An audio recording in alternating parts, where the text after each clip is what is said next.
আসসালামু আলাইকুম ভাই, কেমন কই? আসসালামু আলাইকুম, কেমন আছেন?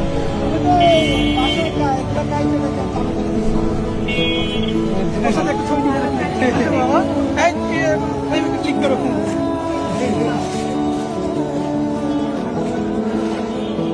ভাই খাবার দাবার তো নিয়েছি আজকে আমরা, বাতাসা মুড়ি। ভাই ইনশাআল্লাহ। দেখছেন কতটা ভালো মনের একটা মানুষ। রাস্তাঘাটে দেখা হলে তার সাথে হাত মিলাই বুকে জড়ায় ধরে কথা বলতো। এদের এইরকম একটা মানুষকে, এত একটা ভালো মনের মানুষকে তোরা মেরে ফেললি, একটাবার তোদের বুক কাঁপলো না? একটাবার ওই মনে মায়া জন্মা? হায় রে জানোয়ারের দল। হাদি ভাইকে নিয়ে কিছু কথা বলতে চাই আমি। তার মতো একটা মানুষ আসলেও পাওয়া যায় না। আমি এখানে কোনো দলীয় কোনো কথা বলতে আসি নাই বা বলতে চাইও না। কে কোন দল করে সেটাও আমার দেখার দরকার নাই। তবে এই যে একটা মানুষ, এই একটা মানুষ কার কি ক্ষতি করছিল? কেউ কি একটা লোক বলতে পারবে যে সে একটা মানুষের একটা ক্ষতি করছে? বা কেউ বলতে পারবে যে হ্যাঁ সে আমার ক্ষতি করছে, সে যে কথা বলছে সেই কথায় আমার ক্ষতি হয়েছে? এমন কোনো লোক নাই। দুর্বৃত্তের দল তার সঙ্গে 1 ডিসেম্বর থেকে থাকা শুরু হয়, মানে যে অনুযায়ী আর কি খবর সংবাদে যেটা আর কি জানা গেছে, 12 ডিসেম্বরে যে তারে আঘাত করে, মানে গুলি করে, তার সাথেই থাকছে, নিজেদের মতো মানুষ হয়ে মিশছে। তার মনে যদি কোনো রকম সন্দেহ থাকতো যে না আমারে কেউ মেরে ফেলবে বা কিছু, সে যদি আল্লাহর উপরে ভরসা না করে, সে যদি এমনি অন্য অন্য নেতারা যেরকম দেখছি আমরা যে অনেক গার্ড রাখে, সে যদি সেরকম করে থাকতো, তাহলে একটা কথা বলা যেত যে না তার ভিতরে মানে আছে, ওইটাকে কী বলে, যে না আমার মরার ভয় আছে, আমি আমার গার্ড রাখি, তারা দেখে শুনে রাখবে আমাকে। আল্লাহর উপরে ভরসা করে চলছে, সেই মানুষটারও তোরা ছাড় দিলি না।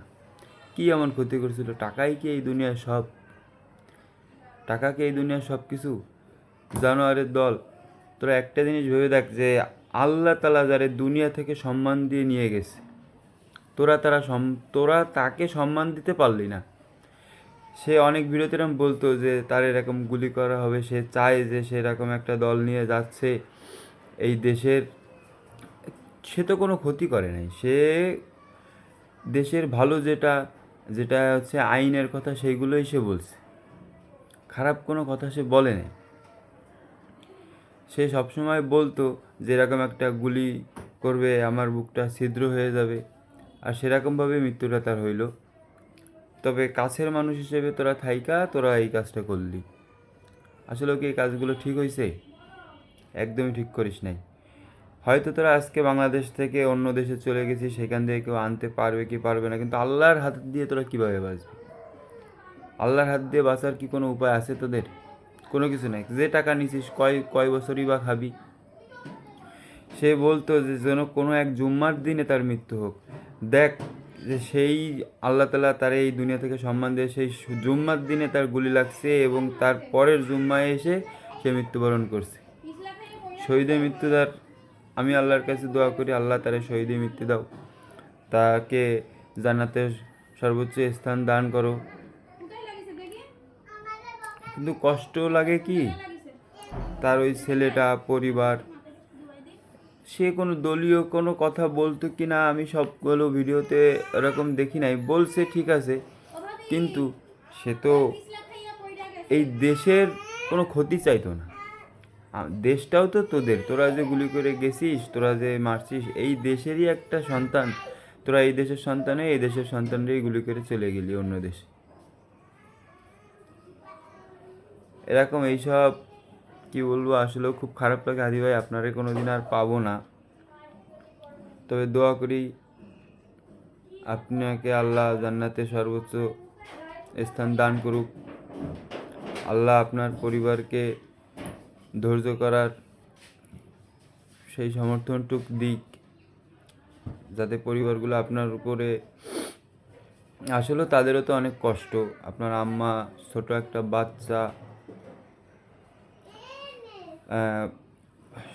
যারা যারা হাদি ভাইকে ভালোবাসতেন সবাই তার জন্য দোয়া করবেন।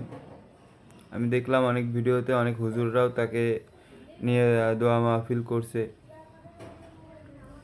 আপনারা সবাই তার জন্য দোয়া করবেন। এক হাদি মরছে, আল্লাহ তারে নিয়ে গেছে। লক্ষ হাদি, কোটি হাদি বাংলাদেশে জন্মগ্রহণ করছে তার জন্যই। আপনারা সবাই তার জন্য দোয়া করবেন।